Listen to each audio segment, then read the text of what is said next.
오늘부터 새로운 프로그램을 하겠다고 이제 여러분에게 말씀드렸습니다. 그래서 오늘은 여기 나와 있는 영어로 이제 Major Bible Prophecies 이렇게 돼 있는데 우리말로 이제 번역을 하면 성경의 주요 예언 이렇게 이제 돼 있습니다.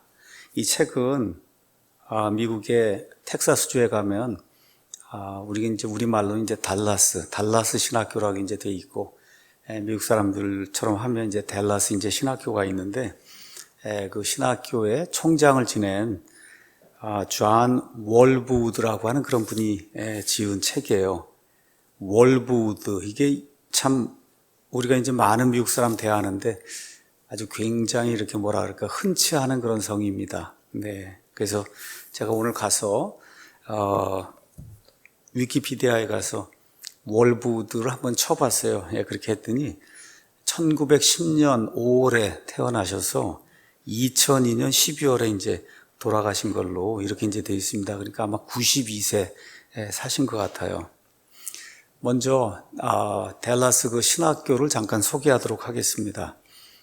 댈러스 신학교는 1924년에 스페리 셰퍼라고 하는 아주 유명한 그 미국의 학자가 있습니다. 그 셰퍼 박사님이 이제 1924년 이제 설립을 했고, 이 학교는 강해 설교로 유명하고, 또 특별히 성경을 문자 그대로 읽고 그대로 이제 해석하는, 우리 한국에서는 그거를 이제 세대주의라고 이야기하는데, 영어로 이제 디스펜세이셔널리즘 이렇게 이제 되어 있습니다. 그 세대주의 신학을 가르치는 본산이다. 이렇게 이제 이해하면 되겠습니다. 미국에 신학대학이 굉장히 많습니다. 그 많은 신학대학 가운데 가장 공부를 많이 시키고 그 다음에 보고서를 많이 쓰게 하고 시험을 까다롭게 이렇게 이제 해서 학생들이 공부를 할 수밖에 없도록 이렇게 만드는 어느 면에서 이제 신학대학 가운데 가장 학문적으로 제가 뭐 영적으로 그런 얘기 하는 게 아니라 학문적으로 가장 이렇게 강하게 사람들을 훈련하는 이와 같은 그 신학대학이 댈러스 이제 신학대학입니다. 그래서 1924년에 스페리 셰퍼라고 하는 분이 이걸 이제 창립을 하고 그 이후에 셰퍼의 제자인 월브우드라고 하는 분이 1952년부터 1986년까지 총장을 했습니다. 그러니까 한 34년 동안 그 유명한 댈러스 신학교에 이제 총장을 이제 했습니다. 총장을 하는 동안에 이분이 약 30여 권의 이제 책을 졌어요. 이 책을 보면 책이 아마 460페이지인가, 450페이지인가 이렇게 이제 되는데 하여튼 이분이 지은 책은 거의 400에서 600, 700 이렇게 두꺼워요. 그 책이. 그래서 30여 권의 그 책을 이제 졌는데 주로 책이 성경의 예언에 관한 거, 또 종말론에 관한 거 이런 책을 굉장히 많이 지었습니다. 그래서 아마 종말론의 가장 그 어떤 독보적인 그러한 그 학자다. 우리가 이제 그렇게 이야기할 수 있는 분이 월브우드예요. 우리가 그 달라스 신학교 이야기하면 요 근래에는 1994년부터 2001년까지 여러분 척 스윈들이라는 목사님 들어보셨어요? 척 스윈들이라고 또 미국에서 아주 설교를 참 잘하는 그와 같은 목사님이 계셨어요. 그래서 그 목사님이 총장을 지냈던 이와 같은 그 대학이 달라스 이제 신학교입니다. 자, 그래서 이 책은 우리가 이제 예언 그러면 조금 잘못 생각할 수 있어요. 우리 한국 사람의 입장에서는 이렇게 예언 그러면 자꾸 무슨 다미선교회 뭐 이렇게 날짜를 정하는 거, 그렇죠? 이런 방식으로 예언을 생각하는 그런 경향이 있습니다. 근데 이 책은 전혀 그런 내용이 아니에요.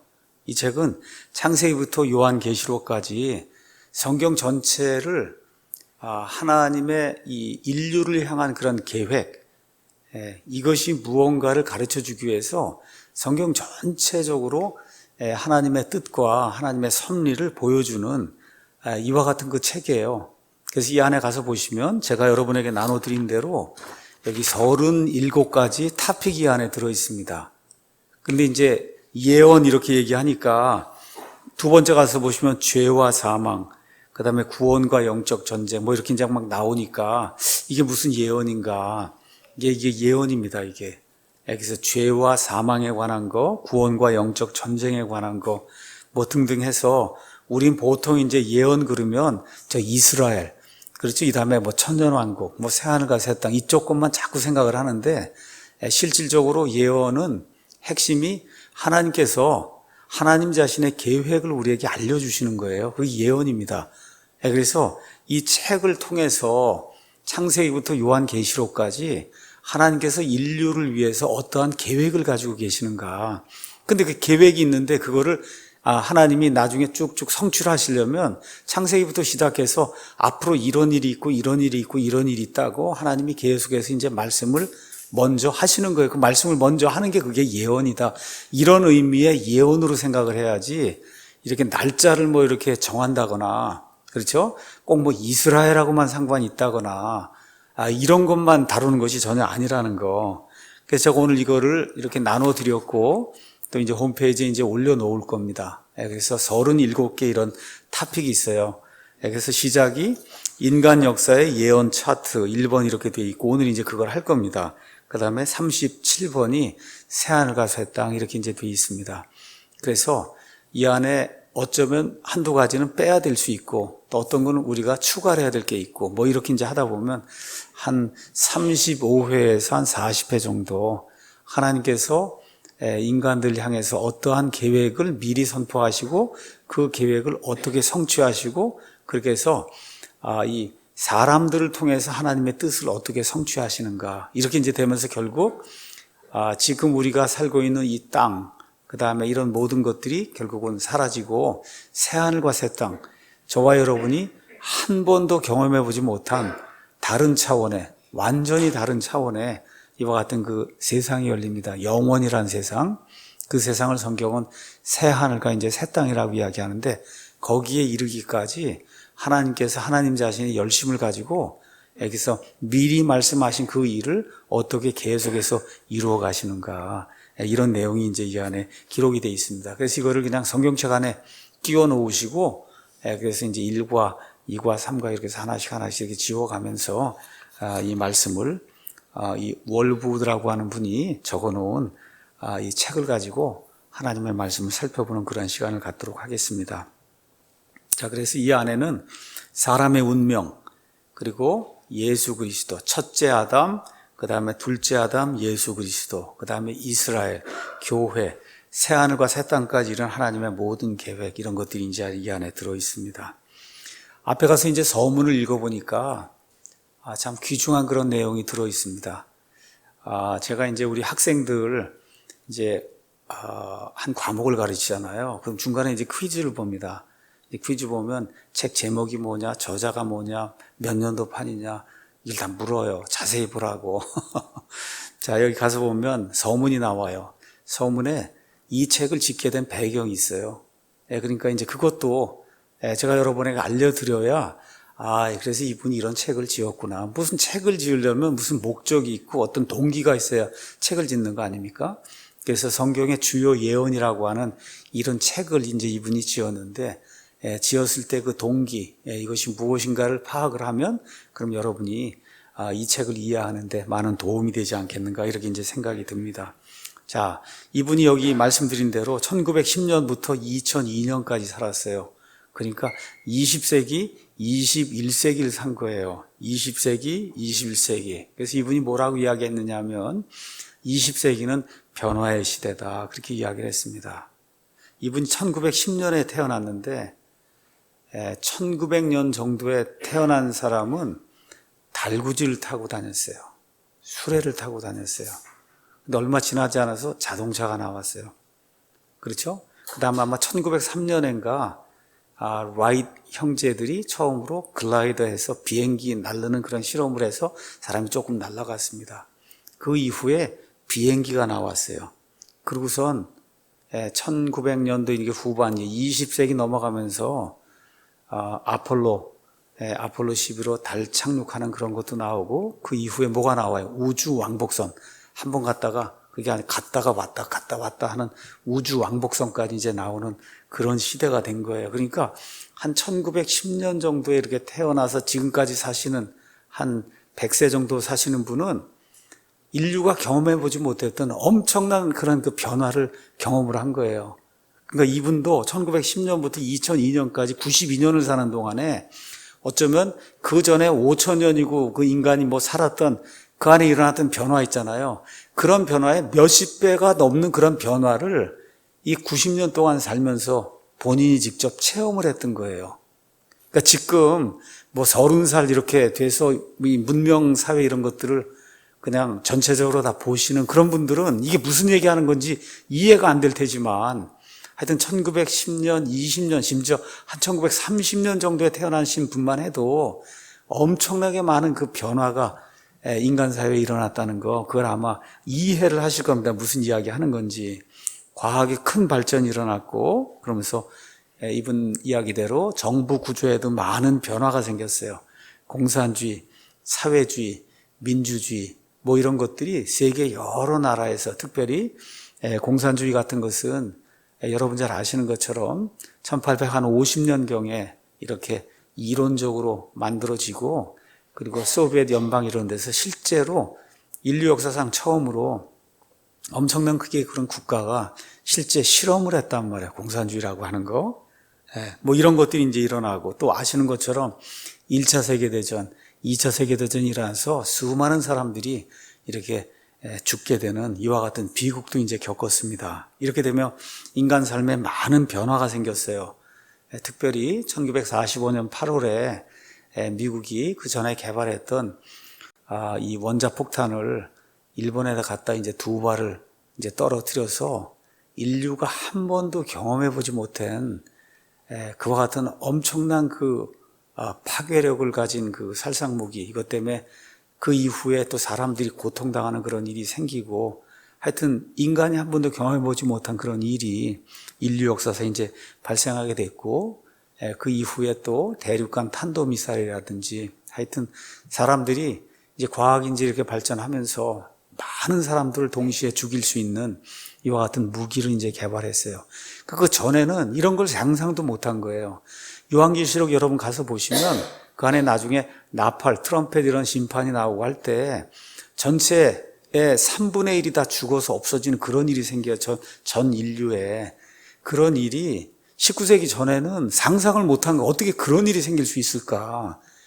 그런데 1945년 뭐 이렇게 쭉 지나가면서 이제는 그렇잖아요. 지금 핵폭탄 하나 뭐 몇 개 이렇게 터뜨리면 전 인류의 정말 많은 부분, 계시록의 예언을 성취하며 많은 사람이 한꺼번에 그렇게 성경이 예언된 대로 죽을 수 있는 그와 같은 시대에 저와 여러분이 살고 있는 거예요. 그러니까 이와 같은 그 시대, 이런 것들을 보면서 많은 사람들이 이제 끝이 가까이 왔구나 이런 생각을 하고 앞날에 대해서 많이 생각하기 때문에 이와 같은 이 책을 저술하게 됐다. 이제 그렇게 이제 이야기하고, 아까 말씀드린 대로 달라스 신학교는 1924년에 설립이 됐어요. 1924년 설립된 그 이후부터 줄기차게 저 이스라엘이 지금 저렇게 유대인들이 흩어져 있지만 결국 저 팔레스타인 땅에 돌아간다고 1924년에 계속 그 이후로 지금까지 외쳐왔어요.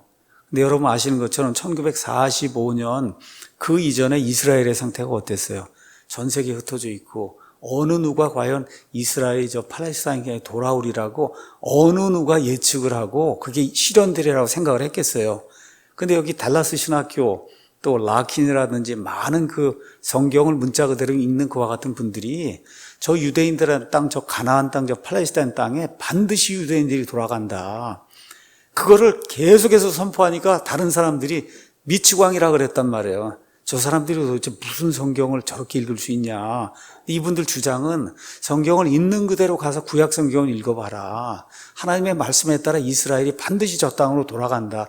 이거를 계속해서 선포한 거예요. 근데 어떤 일이 생겼어요? 여러분 아시는 것처럼 1948년 5월에 말 그대로 기적적으로 순식간에 이스라엘이라는 나라가 독립하고 그다음에 건국을 하는 그런 일이 생기게 된 거예요.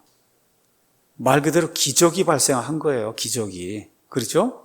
이렇게 되니까 어떤 사람들이 그렇게 이야기했어요. 지금까지 교회가 이스라엘을 대체했다 그러고 이렇게 주장하는 그 모든 사람이 썼던 그 신학교 그런 모든 책 갖다 다 버려야 된다. 그렇죠? 그거 아니잖아요. 그래서 이스라엘이 돌아와서 그래서 구약의 이스라엘은 이스라엘이고 신약시대 교회는 교회지 어떻게 교회가 이스라엘을 대체했느냐.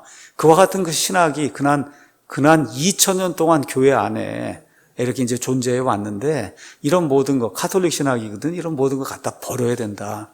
근데 지금도 안 버립니다. 저렇게 돌아왔는데도. 그렇죠? 그러니까 이런 것들을 달라스 신학교 다니던 이 사람이 셰프라고 하는 그 박사님 밑에서 줄기차게 이거 공부하고 줄기차게 외쳐왔는데 1948년 5월에 그 일이 이루어진 거예요.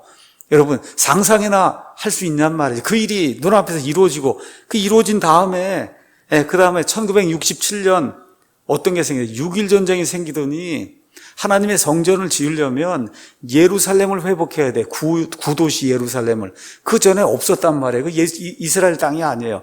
근데 6.1 전쟁을 통해서 저 구도시, 구 예루살렘을 탈환해서 성전을 지을 수 있는 터를 이스라엘이 이제 차지하게 된 거예요. 이런 일도 이제 생기게 되고, 이런 가운데 성경 가서 보니까 러시아라고 하는 그런 나라가 결국 끝에 이슬람 세력들과 함께 여기 이스라엘을 침공하는 곡과 마곡의 전쟁 뭐 등등 해서 이슬람 세력이 일어서야 돼요. 이슬람 세력이 일어선 것도 1900년 들어서면서부터 석유가 발견돼서 저 이슬람 국가들이 그때부터 이렇게 부강하게 된 거예요. 그 전에는 말 그대로 유목민들로 아무것도 없는 세상에 가장 가난한 그런 나라가 그 이슬람 국가들이었어요.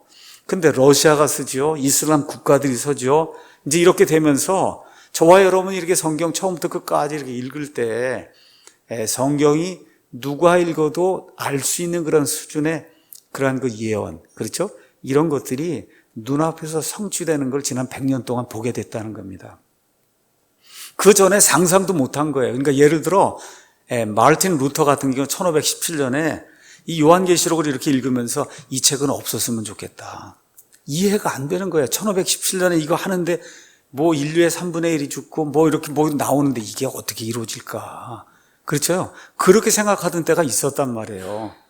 근데 지난 100년 동안에 우리 눈앞에서 이런 모든 것이 현실적으로 일어나는 그런 일이 이제 생기게 된 거예요. 그 다음에 맨 마지막 시대에 가면 누가 나타나요? 적그리스도가 나타나잖아요. 그럼 그 일을 위해서 정치적인 세계 단일 정부가 있어야 돼. 유엔이 지금 서면서 그런 일들이 지금 가능해지고 또 세계 단일 경제 체제 WTO 이게 생기면서 그게 또 지금 가능해지고 그 다음에 맨 마지막으로 음녀 바빌론이 이제 나와서 모든 종교를 묶어야 돼요. 그걸 하기 위해서 WCC 이런 것들이 이제 형성이 되면서 세계 단일 종교 이것이 지금 우리 눈앞에 지금 이루어지고 있잖아요. 그렇죠?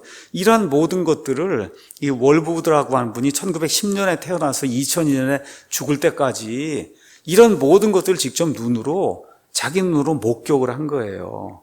그렇죠? 그 다음에 이제 이런 이야기를 또 썼어요.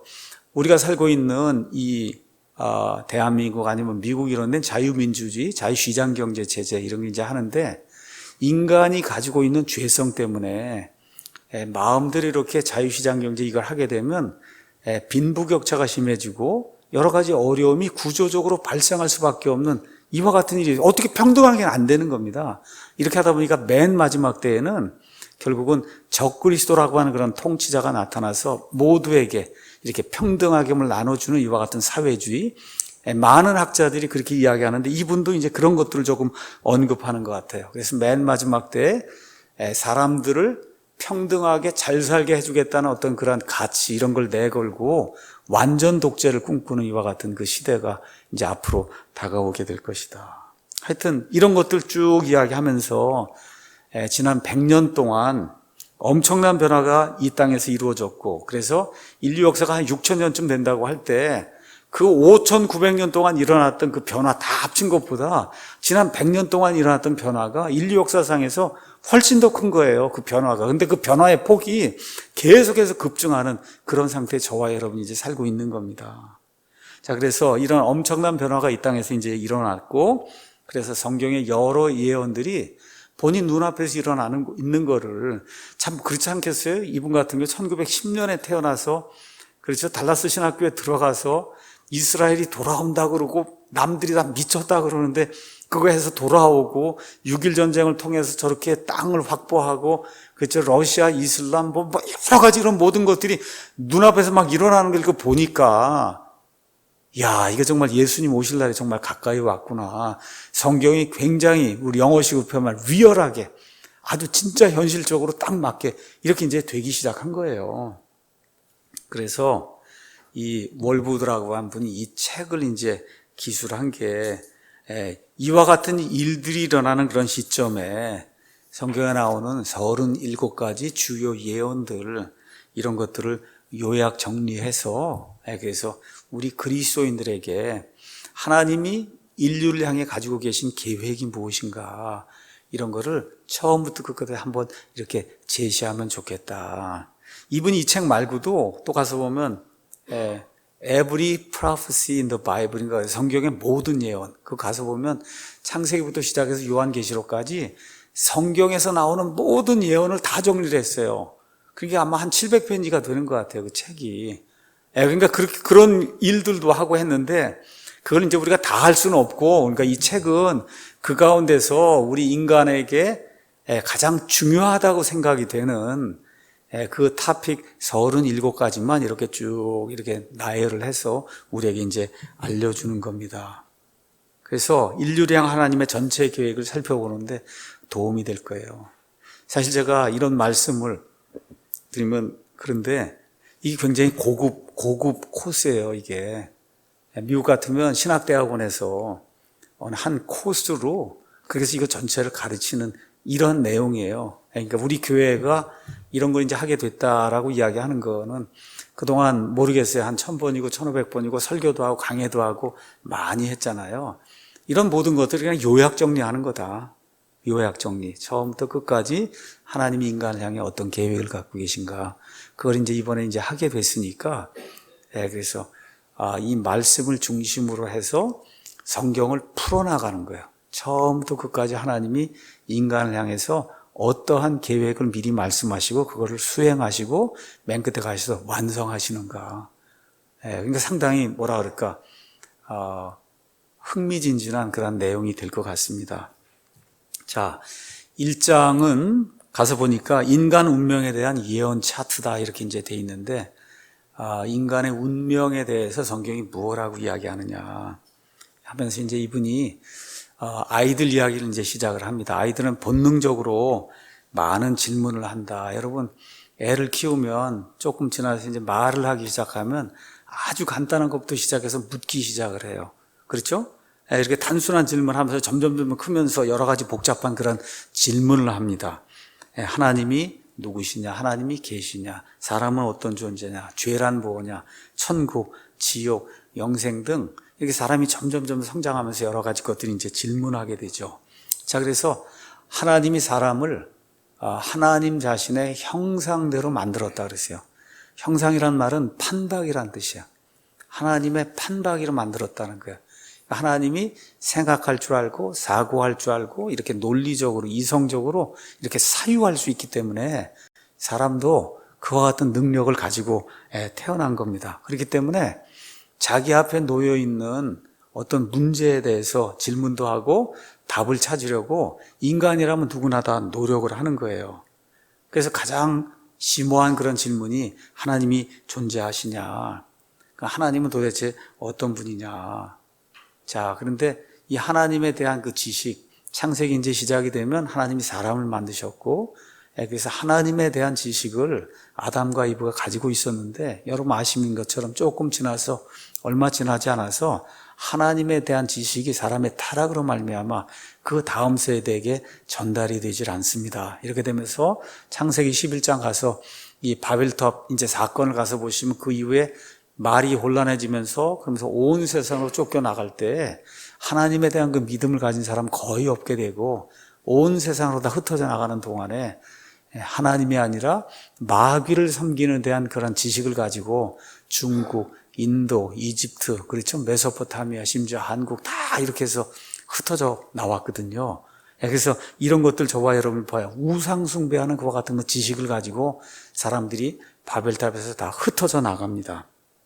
자, 이런 가운데 우리 인생의 의미도 우리가 이제 생각을 해보고, 인간 존재의 목적은 뭐냐, 그 다음에 옳고 그른 거, 이거는 뭘 가지고 기준을 삼느냐, 그렇죠?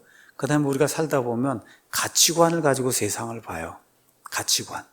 그렇지 않습니까? 세상을 이렇게 볼 때 어떤 가치관을 가지고 보느냐에 따라 세상이 달리 보이는 거예요. 달리 보이는 거예요. 자, 그 다음에 인간의 운명, 특별히 죽은 뒤에 사람이 완전히 없어지냐, 아니면 죽은 뒤에 사람이 영원히 존재하느냐. 뭐 아무도 죽은 사람이 없으니까 모릅니다, 우리가. 그렇죠? 죽은 사람이 아무도 없어요. 그런데 몰라요. 그런데 사람이 영을 가지고 있기 때문에 영은 하나님에게 속한 거예요. 그래서 사람의 그 내면 속에 이렇게 영혼을 갈구하는 이와 같은 어떤 그 특성이 사람 안에 들어 있습니다. 이게 이러다 보니까 인간이라면 누구나 어떤 사람이라도 뭐 젊을 때 특히 이렇게 뭐 철학을 듣든지 하여튼 이런 거 인생에 대해서 사유하면서 여러 가지 것들을 이제 생각을 하게 됩니다. 자, 그래서 이분 이야기를 이제 보면은 원자폭탄 개발하고 일본에 이제 실제 원자폭탄을 투하한 다음에 특별히 사람들이 이렇게 한 번에 사람들이 수없이 죽을 수도 있겠구나. 앞으로 세상에 이거보다 훨씬 더 무서운 그런 전쟁이 생기면 한 번에 다 죽겠구나. 그럼 요한계시록의 그와 같은 일이 실제로 눈앞에서 이루어지겠고, 이렇게 이제 되면서 사람의 운명에 대해서 깊이 관심을 가지기 시작했다는 거예요. 사람이 과연 죽은 다음에 어떻게 될 것인가. 그런데 이런 사람들도 있고, 또 한편으로는 물질 만능주의 시대가 도래를 했어요. 그냥 너무나 이 물질 하나에 사람들이 이렇게 탐닉을 해서 이것만 있으면 다 되리라 이렇게 생각을 하고, 그래서 자본주의 사회에서는 하여튼 뭐 물질 만능주의라는 게 그냥 번영만 누리면 되고 여기서 잘 살면 된다는 그런 생각만으로 사는 그런 사람이 있고, 또 이게 물질 만능주의 이것이 잘못된 쪽으로 흘러가면 공산주의 이렇게 되면 사람은 물질이기 때문에 영혼이 없다는 거예요. 그렇죠? 이와 같은 방식으로 또 이렇게 되고 진화론이 득세하는 그런 사회가 되다 보니까 그냥 뭐 원숭이에서 이렇게 사람이 나오는 이거기 때문에 더 이상 뭐 다른 미래나 이런 거 생각해 볼 수 없다. 그렇죠? 그래서 뭐 대다수, 뭐 전 인류의 지금 현재 한 99% 이상이 진화론 이런데 세뇌가 된 채 이 세상에 이제 나오게 됩니다. 자, 그래서 그럼에도 불구하고 아버지 어머니가 죽는다든지 가까운 친척이 죽는다든지 이런 걸 보면 그러면 다시 한번, 그렇죠? 생각을 해보게 돼요. 나는 죽은 다음에 어떻게 될 것인가? 앞으로 과연 이 땅이 어떻게 될 것인가? 누구나 다 하나님, 사람, 죄, 영원 이런 문제에 대해서 한두 번씩은 심각하게 다 이제 생각을 하게 됩니다. 자, 이 성경은 뭐냐 하면 성경은 하나님 자신에 대해서 하나님 자신이 기록해 준 그런 책이에요. 이 성경은. 그러니까 하나님이 본인 자신을 드러내서 알려주지 않으면 하나님을 알 수 있는 사람 아무도 없습니다. 그래서 우리 기독교는 계시의 종교라고 하는 거예요. 하나님이 본인 자신을 다 드러내어 보여주세요. 그 보여주신 거를 말로만 이야기한 게 아니라 이렇게 책으로 기록해 놓으셨어요. 꼼짝 이렇게 움직일 수 없는 그런 확실한 그런 증거를 가지고 움직일 수 없도록 하나님 자신을 고정을 시켜 놓으셨어요. 자, 그러면 이 성경은 언제 기록이 됐냐 하면 예수님 오시기 한 1500년 전부터 모세 오경이 나오는 그 시점부터 요한계시록이 예수님 오시고 나서 한 100년쯤 돼서, 그러니까 한 1600년에 걸쳐서 40명의 인간의 저자들이, 40여 명의 인간의 저자들이 하나님의 말씀을 기록해 놓은 책이 이게 이제 성경책입니다. 그래서 저와 여러분이 세상 사람들이 가르쳐주는 이와 같은 거짓 학문 따르지 않고 성경 말씀이 참이다라고 놓고 성경의 기록대로 그대로 가서 믿으면 그러면 인류 역사, 온 우주 공간의 모든 역사는 6,000년 정도 됐습니다. 6,000년. 그래서 그 안에 아담, 노아, 아브라함, 다윗, 예수님 이렇게 이제 돼 있어서 아담부터 그 다음에 노아까지 약 1,000년, 노아부터 아브라함까지 1,000년, 아브라함부터 다윗까지 1,000년, 그 다음에 다윗부터 예수님까지 1,000년. 그 가운데 이제 모세가 있어요. 모세는 아브라함과 다윗 사이에 들어있는 거예요. 아브라함과 다윗 사이에. 그렇게 되니까 예수님 오시기 1500년 전쯤에 모세가 존재를 한 겁니다. 그래서 모세가 모세오경을 기록한 거예요. 그렇게 여러분이 대충 그 성경의 시간표가 그렇게 돼 있다는 거 이제 이해를 하시고, 자, 어떤 시절이 있었냐 하면 아담과 이브가 죄를 짓기 전에 그때는 하나님과 직접 대화하던 시절이 있었어요. 여러분, 하나님과 직접, 사람이 타락하기 전에는 내가 이야기하고 싶다 하면 하나님과 직접 대화할 수 있는 그와 같은 시절이 있었습니다. 그렇죠? 그 다음에 노아의 대홍수 이게 이제 생기면서 하나님이 자신이 만든 모든 사람, 노아의 8명을 빼고는 다 하나님이 심판해서 죽게 만드는, 그래서 그 일을 통해서 하나님이 주권적으로 세상을 다스리신다, 이런 걸 보여주는 그런 때가 있었습니다. 그 이후에 하나님이 또 아브라함을 이제 부르셔서 유대인들의 이제 조상을 이제 만드시고, 그래서 결국은 아브라함 후손으로 예수님이 오시는, 메시아가 오시는 이런 일이 생겼고, 그래서 유대인들뿐만 아니라 또 동시에 아브라함은 믿음의 조상이 돼서 저와 여러분이 아브라함의 믿음을 소유하면 그러면 아브라함이 영적으로는 우리의 조상이 되는 거예요. 그러니까 아브라함은 육적으로 저 유대인들의 조상일 뿐만 아니라 영적으로는 저와 여러분의 믿음의 조상입니다. 피는 섞이지 않았어요. 근데 믿음의 조상이에요. 그렇죠? 그래서 아브라함이 이제 나오는데 창세기가 이제 50장으로 구성이 되어 있습니다. 창세기가 그 50장 가운데 1장부터 11장 바벨탑 사건까지가 약 아브라함이 나타날 때까지니까 그게 한 2000년 정도 기록이에요. 1장부터 11장이 2000년 정도 기록이고 12장부터 50장까지가 아브라함, 이삭, 야곱의 12아들이 이집트로 내려가서 민족을 형성하는 그런 내용이 12장부터 시작해서 50장까지 이제 기록이 되어 있는 거예요. 다시 말씀드려, 창세기 안에 하나님이 아브라함이라는 사람을 통해서 메시아를 낸다고 하는 그런 일들, 그 일이 어떻게, 유대인들이 어떻게 형성이 되는가, 그런 과정이 그 안에 이제 기록이 되어 있는 거예요. 그러니까 성경에서 가장 중요한 책이 창세기입니다. 성경에서 가장 중요한 책, 집으로 이야기할 것 같으면 이 기초예요. 기초. 이 기초가 흔들리면 그 위에 아무리 좋은 걸 갖고 이게 지어도 그 집이 온전히 남아있지 못합니다. 그러니까 창세기는 그냥 단순하게 이렇게 뭐 요셉 이야기 뭐 이렇게 나와서 엄청난 그 드라마거든요. 그 안에서 보면 야, 이런 인간 드라마가 있구나. 뭐 이런 눈으로 보시는 것도 중요해요. 성경을 읽을 때 감동을 받아야 되니까. 근데 그게 아니고 이렇게 보시면서 하나님이 메시아를 내시기 위해서, 그렇죠? 유대인들을 어떻게 형성하시는가, 이런 내용이 그 안에 기록이 되어 있는 거예요. 그러니까 그거를 잘 이해하셔야, 창세기를 그렇게 이해해야 성경의 나머지 부분들을 정확하게 저와 여러분이 살펴볼 수 있습니다. 자, 그래서 인간의 운명을 알기 위해서는 반드시 창세기, 특별히 창세기 12장 이후부터 유대인들이 어떻게 형성이 되는가, 이런 과정을 잘 이제 살펴봐야 됩니다. 그래서 시간이 혹시 되셔서 창세기 강해를 좀 한번 내가 봐야 되겠다, 이렇게 이제 하시는 분은 유튜브에 가셔서 제 이름을 치고 창세기 강해 이렇게 치면 아마 한 33번인가 4번인가 해서 창세기 1장부터 11장까지 자세하게 매 구절 이렇게 설명해 놓은 창세기 강의가 있으니까 시간이 되시는 분들 한번 보시기 바랍니다. 자, 지금 이 시간 우리나라와 달리 미국과 같은 경우, 미국이 전 세계를 지금 통치하고 있어요. 미국의 CNN 이런 텔레비전을 켜면 가장 먼저 나오는 뉴스가 특별한 일이 없는 한 이스라엘 뉴스예요. 팔레스타인, 저 땅에 무슨 일이 일어나고 있다. 왜 그러냐? 저 땅이 역사의 중심이기 때문에 그래요. 그러니까 우리나라는 무슨 이 국내에서 일어난 무슨 일 가지고 그냥 이거 그냥 다 이야기하는데 참 유치한 겁니다, 이게. 세상이 어떻게 돌아가는가 이걸 좀 봐야 되는데. 그러니까 온 세상은 저 팔레스타인 땅을 중심으로 돌아가고 있는 거예요. 그래서 잘 보셔야 돼요. 세상이 어떻게 돌아가고 있는가, 우리나라가 어떻게 되고 있는가 물론 관심 가져야 됩니다. 그럼에도 불구하고 저 땅에 어떤 일이 생기는가. 왜 그러냐? 예언의 핵심이 우리나라가 아니고 저 팔레스타인 땅, 저 땅이기 때문에 그래서 지금 트럼프가 지금 미국 대통령이 된 이후에 계속해서 이스라엘, 팔레스타인 이 평화협상 뭐 이런 게 가면서 뭐 이렇게 계속 일이 지금 진행이 되고 있거든요.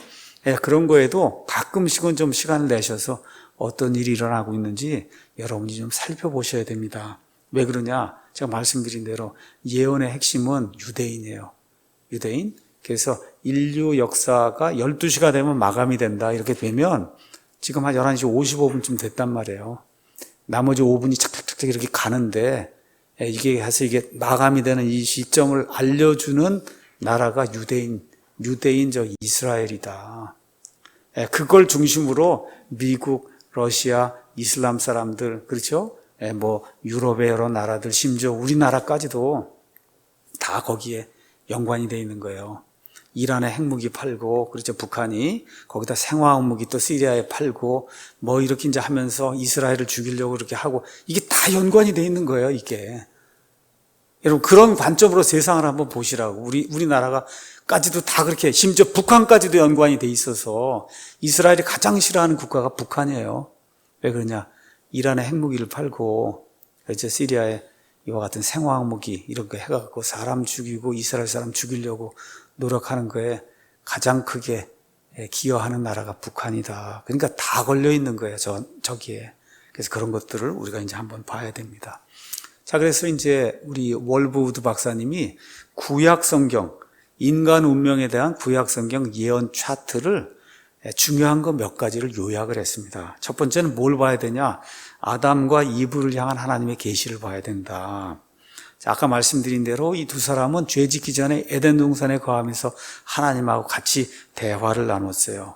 자, 이걸 통해서 하나님의 주권, 그렇죠? 하나님의 창조, 그 다음에 사람이 하나님에 대해 가져야 될 책무, 이런 걸 다 이 두 사람이 이제 알게 됐습니다. 근데 죄가 들어오면서 하나님과의 관계가 이제 단절이 돼서 영적으로 죽은 상태가 됐어요.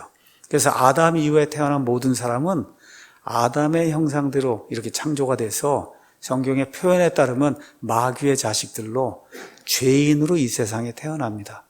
그래서 죄인으로 태어나기 때문에 죄를 지을 수밖에 없는 그런 존재로 태어난다고 지금 성경이 이야기해요. 다른 이야기로 말하면 하나님의 거룩함을 잃어버렸어요. 하나님의 거룩함을. 그래서 하나님의 이 거룩함의 그 본성에 참여할 수 없는 그와 같은 상태로 이 땅에 이제 태어나게 돼요. 하나님께서 이것을 해결하시기 위해서 창세기 3장 15절에 여자의 신 메시아를 주신다는 거예요. 여러분, 사람은 남자의 씨가 들어가야 사람이 되는 거예요. 근데 여자는 씨가 없는 거예요, 원래가. 여자의 씨로 오신다는 거예요. 무슨 얘기예요? 처녀 탄생의 그 신비를 이미 하나님께서 창세기 3장 15절에 이제 말씀을 해 주십니다.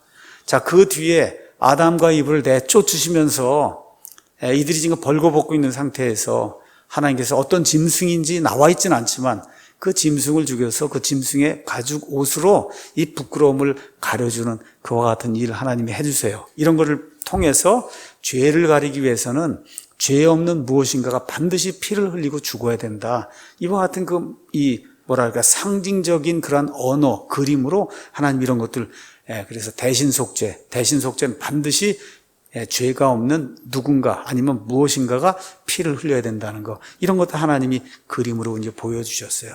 그래서 이런 모든 것들을 통해서 창세기 기록 안에 이제 이런 것들이 남게 되면서 하나님의 은혜와 사랑도 있고 또 동시에 하나님은 극도로 죄를 미워한다. 그래서 하나님의 거룩함과 하나님의 공의. 그렇죠?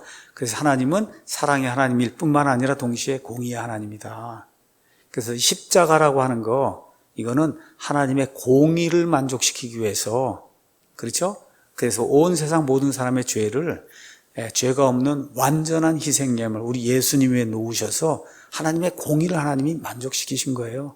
이걸 통해서 하나님이 세상을 사랑하심을 보여주신 거다. 이런 것들이 그 안에 이렇게 같이 내재하고 있는 거지 그냥 무조건 사랑해서 하는 것이 아니다. 이런 것들 성경 말씀을 통해서 좀 이해를 해야 됩니다. 자, 그래서 아담과 이브가 자기 자식들에게, 자기 손자들에게 하나님에 대한 이런 모든 지식을 전달해 줬는데 이 지식이 오래 가지 못했어요. 그래서 나오는 게 뭐냐면 노아 시대가 나오면서 노아에게 하나님이 주시는 그런 계시가 이제 나오게 됩니다.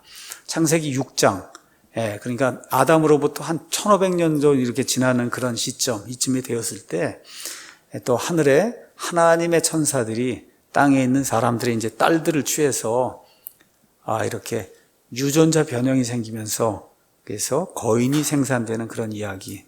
그래서 창세기 6장 말씀 가서 보니까 이 땅에 존재하는 모든 육체가 자기의 기를 부패시켰다. 그렇게 기록이 되어 있어요. 자기의 기를 부패시켰다. 그러니까 노아의 8사람을 제외하고는 인간 가운데 하나님이 구원하려고 해도 구원할 수 없었다는 거예요.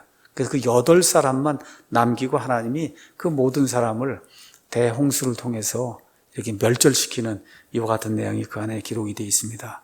자, 그래서 그 당시 상황을 잘 가서 보시면 예수님께서 내가 마지막에 오게 될 때 그때가 노아의 때와 같다고 하는 그 의미가 무엇인가 그걸 잘 살펴볼 수 있어요. 창세기 6장을 잘 이제 보셔야 됩니다. 자, 그 다음에 이제 한 500년쯤 이제 지나서 아브라함이 나타나요. 그래서 아브라함을 향한 하나님의 계시가 이제 나타나게 되는데 말 그대로 여자의 씨로 오는데 이 세상에 이제 이 바벨탑 사건이 생기기 전까지는 민족이라는 그런 개념이 없었어요.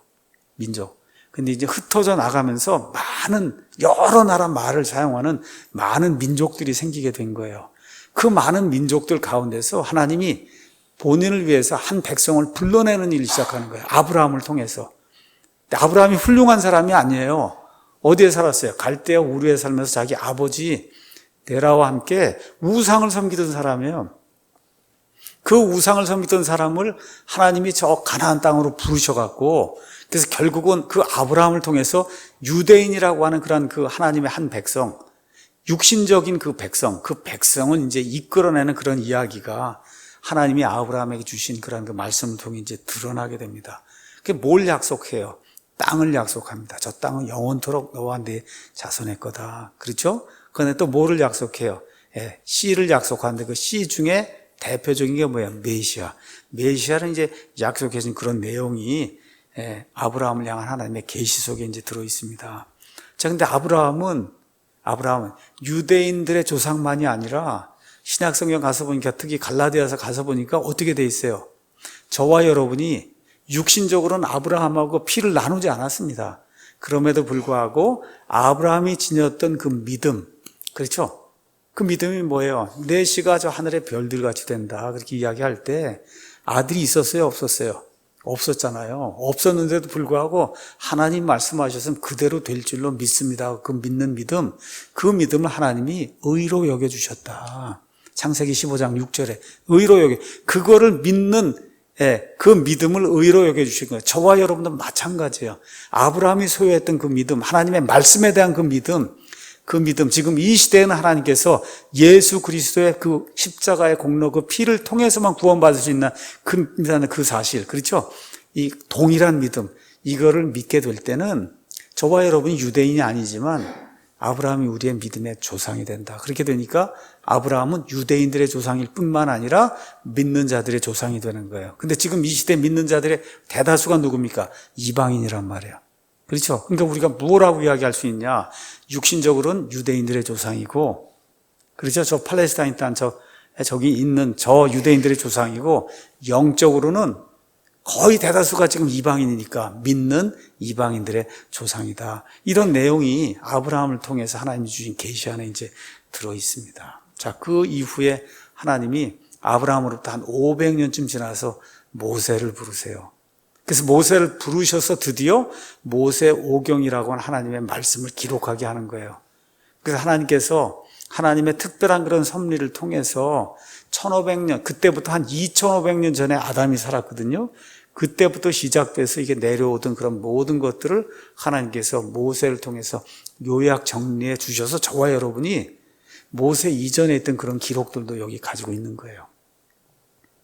자, 그래서 이 모세오경이 시작이 되는 그때부터가 성경 이야기하는 구약입니다.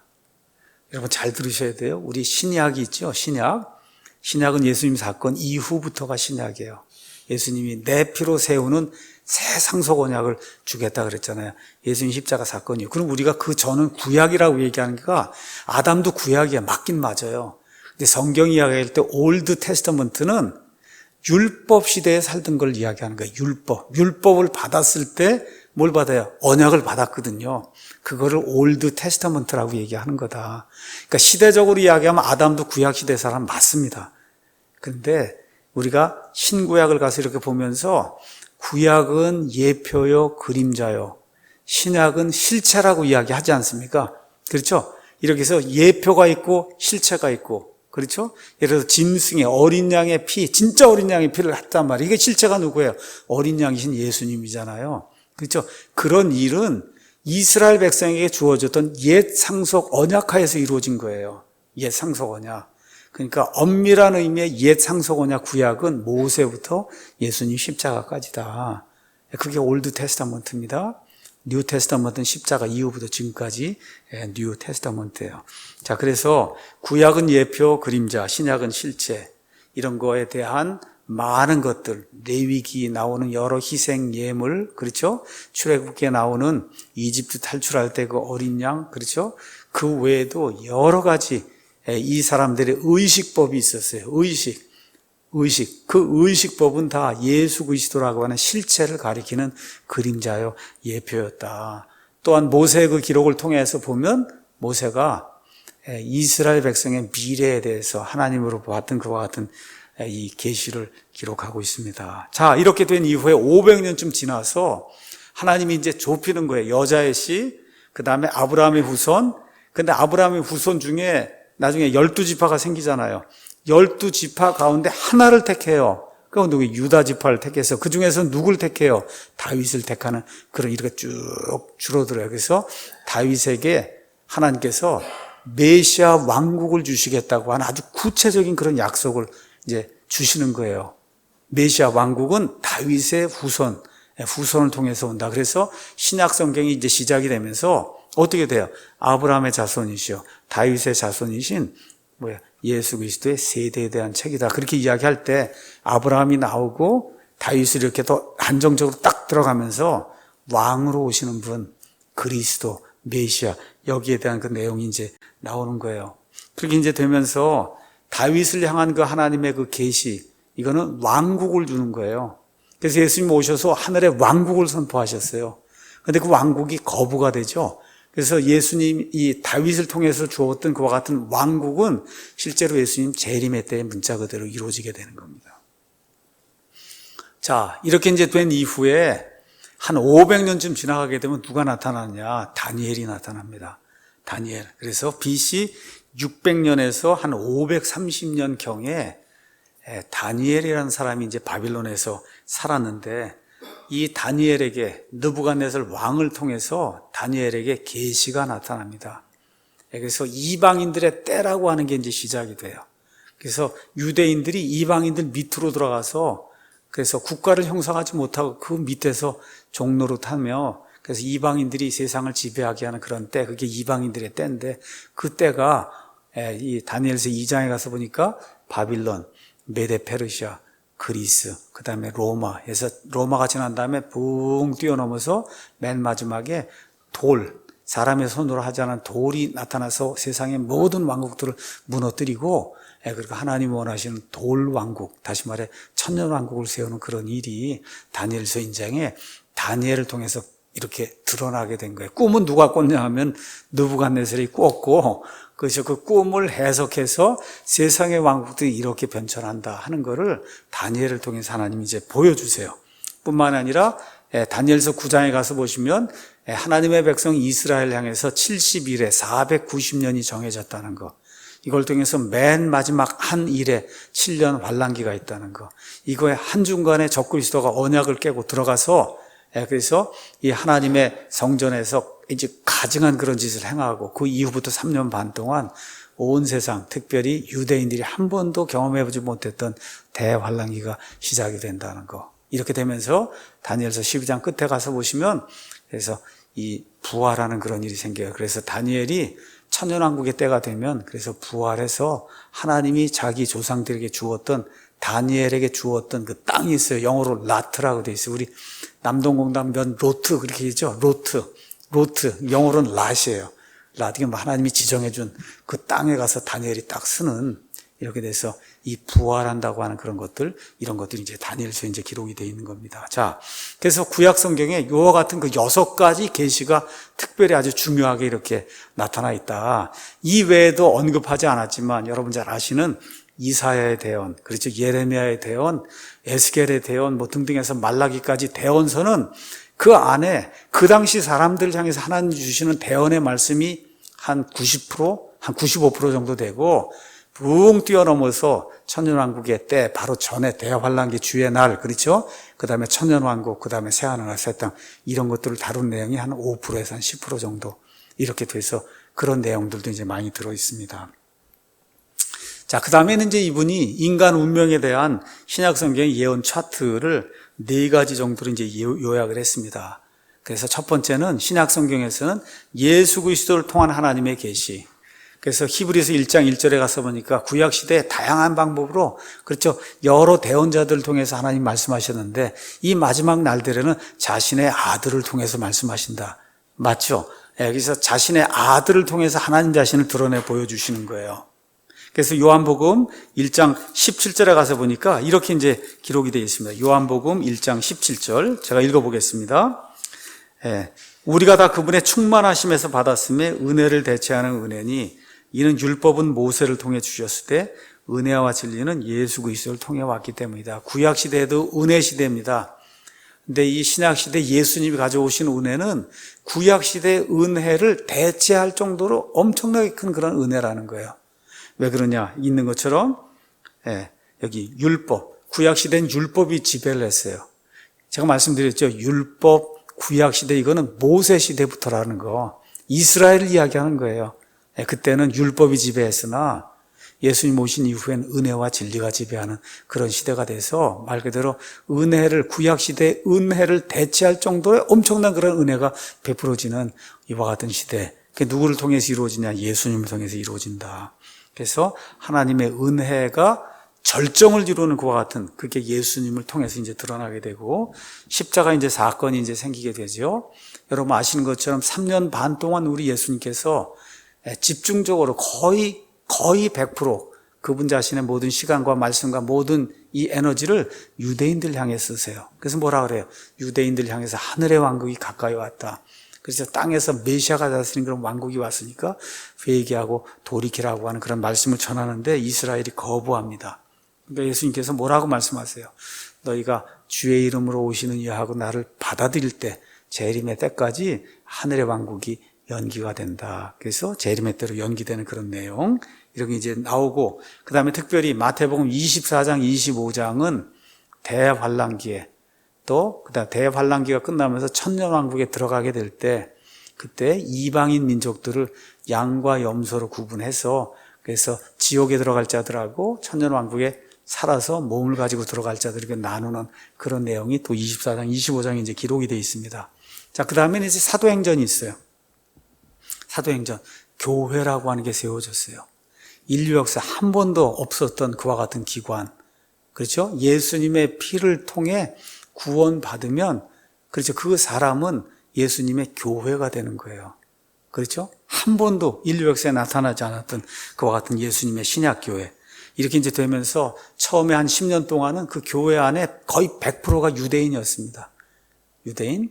근데 그 이후에 고넬료 사건 통해서 이렇게 쭉 나가면서 이방인 중심으로 바뀌더니 한 20년, 30년, 40년 지나가면서 유대인들은 거의 교회에 남지 않게 되고 거의 교회는 다 이방인 중심으로 이제 성립이 되게 됩니다. 그렇죠? 교회는 다시 한번 말씀드리지만 예수 그리스도의 피를 믿고 그분의 은혜로 구원받은 이방인, 유대인이 들어가는 그와 같은 게 교회입니다. 예수님이 머리가 되시고 우리는 이 안에 들어와 몸이 되는 거예요. 지체가 되는 거예요. 다른 식으로 얘기하면 예수님이 신랑 되시고 그 안에 들어간 그 예수님의 교회는 신부가 되는 이와 같은 그 미스테리, 이게 이제 교회가 이제 형성이 됩니다. 자, 그 이후부터 로마서부터 어디까지 나오냐면 유다서까지는 서신서라고 이야기합니다. 이 서신서 안에 신약시대의 교회를 위한 모든 교리가 그 안에 들어있어요. 성경에 관한 교리, 하나님에 관한 교리, 죄, 그렇죠, 구원, 성화, 심판, 그렇죠, 휴거, 부활, 그 다음에 천국, 지옥, 그 다음에 새하늘과 새 땅 등등 우리 교회 시대 모든 사람들이 알아야 될 그런 모든 그 신학이 로마서부터 유다서까지 이렇게 이제 들어있는 거예요. 그렇죠? 특별히 부활, 휴거, 그 다음에 재림 이런 거 관련해서는 고린도전서 15장 부활장, 그렇죠? 데살로니가전서 4장 부활과 휴거장, 이게 한 장을 할애해서 하나님이 설명을 해주고 있습니다. 자, 이렇게 되면서 맨 마지막으로 가요. 거기가 어때요? 계시록이에요. 요한계시록은 예언의 절정입니다. 이렇게 돼서 예언이 쭉 이루어지고, 그래서 요한계시록 4장부터 그 다음에 20장까지 7년 환란기 이루어지는 그와 같은 일들, 그게 묘사가 되고, 그 다음 특별히 20장에는 천년왕국이 이제 묘사가 되고, 그 다음 21장, 22장에는 하나님의 모든 뜻이 형성이 이제 성취가 되는 새 하늘과 새 땅. 그렇죠? 여기에 대한 그 묘사가 이제 그 안에 이제 나오게 됩니다. 결론의 말씀 드리도록 하겠습니다. 이 세상에 많은 책이 있어요. 훌륭한 사람들이 많은 책이 있어요. 근데 저와 여러분이 인간의 운명과 인류를 향한 하나님의 계획, 이걸 아시려면 오직 이 책만 보셔야 됩니다.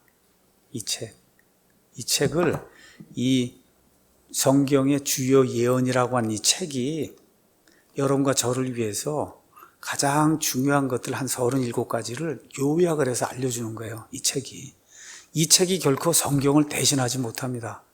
대신하지 못해요. 그러니까 성경을 우리가 읽고, 그 다음에 이 책을 이제 이분이 지었는데 이제 제가 이걸 강해를 하거든요. 그래서 어떻게 하셔야 되냐면 베레아 사람들처럼 제가 이렇게 강의하고 이 사람이 이렇게 적어놓은 그게 성경하고 맞는가 맞지 않는가 그걸 구분하는 건 여러분의 몫이에요. 여러분의 몫. 그렇게 해서 그렇게 했더니 성경이 뭐라 그래요? 그런 사람들은 고귀한 자들이다 그랬어요. 하나님의 말씀이 그런가 그러하지 아니한가를 성경을 대조해서 살펴보니까 베레아 사람들은 데살로니가 사람들보다 더 고귀한 자들이었다. 영어로 노블하다 그랬어요. 노블이 뭐예요? 귀족이란 뜻이에요. 베레아 사람들은 귀족이었다는 거예요. 귀족. 하나님 보시기에 성경 말씀이 그런가 안 그런가를 직접 가서 자기가 살펴보고, 그럼 어떻게 있는 그대로 했으면 받아들이는 거고 맞지 않으면 버려야 되는 거, 그런 책무는 여러분이 이제 가진 거예요. 자, 그래서 하나님의 본성, 이 성경 공부를 통해서 하나님의 본성, 하나님의 의도와 계획, 그 다음에 특별히 하나님이 인간의 역사를 인도하시고 주관하신다는 거, 또 이스라엘에 대한 특별 계시, 또 교회에 대한 특별 계시, 그렇죠? 이런 모든 것들도 하나님이 주권을 가지고 계시고 심판하시고 또 구원을 주시고 또 구원받은 이후에 성도가 행한 그 보상에 따라 하나님이 보상도 해주시고, 맨 마지막에 새 예루살렘, 저와 여러분이 영원히 살 때는 사실은 천국이 아니에요. 어디입니까? 새 예루살렘입니다. 새 예루살렘. 그렇죠? 그 다음에 믿지 않는 사람들이 영원히 살 때 사실은 지옥이 아니에요. 지옥이 다 통째로 어디로 들어가요? 불호수 속으로 들어가게 되거든요. 그렇죠? 그 새 예루살렘. 이렇게 되면서 말 그대로 한 번도 경험해 보지도 못하고 경험할 수도 없는 또 다른 차원, 새하늘과 새 땅이 우리 앞에 이제 이루어지게 되는 겁니다. 자, 그래서 앞으로 한 3, 40번의 그 연구를 통해서 우리가 이 모든 것을 이해하려고 노력을 할 거예요. 노력. 다 이해하는 건 불가능합니다. 저도 다 이해 못해요. 다만 이해하려고 노력을 할 거예요. 그러니까 여러분께서 오시면서 그 전주에 했던 것도 한번 좀 읽어도 보시고, 노트 이제 계속 올리니까. 자, 그래서 이걸 하기 위해서 디모데후서 2장 15절에 가니까 이 좋은 일꾼이 되는 그 방법을 이제 기록을 해놨습니다. 디모데후서 2장 15절. 너는 진리의 말씀이 뭐예요? 성경이잖아요. 진리의 말씀을 바르게 나누어, 영어로 rightly divide 해서 유대인에게 향한 거냐, 교회를 향한 거냐, 천년왕국에 대한 거냐, 그렇죠, 교회 시대에 대한 거냐, 구약시대 성도들에 대한 거냐, 새하늘과 새 땅에 대한 거냐, 이거에 대한 거를 rightly divide, 올바르게 나눠야 된다는 거예요. 이걸 나누지 못하면 그때부터 성경이 자기가 하고 싶은 대로 그냥 이해하는 그런 책이 되고 마는 거예요.